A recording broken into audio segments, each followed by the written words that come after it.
April 30th, 1975. Vietnam became one. In 1954, after French rule ended, Vietnam was divided in two. The North was a communist country led by the Democratic Republic of Vietnam, and the South was a capitalist country, the Republic of Vietnam, supported by the West. After the division, North and South Vietnam were caught in a terrible war.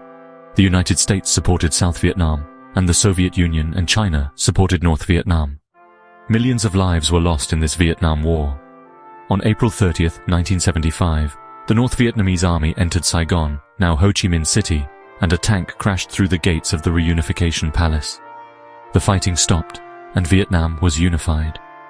Tank number 843, the first North Vietnamese tank to enter the Reunification Palace, is still on display in front of the War Remnants Museum in Ho Chi Minh City.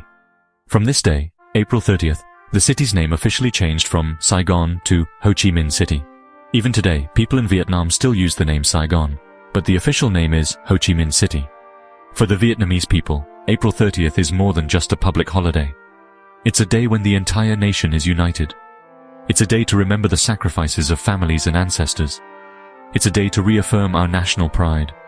To this day, flags fly on every street, and celebrations are held in every city to commemorate the victory. April 30th, 1975. One country, one heart. Since that day, Vietnam has lived with the history of victory etched in its heart. Vietnam Miscellaneous.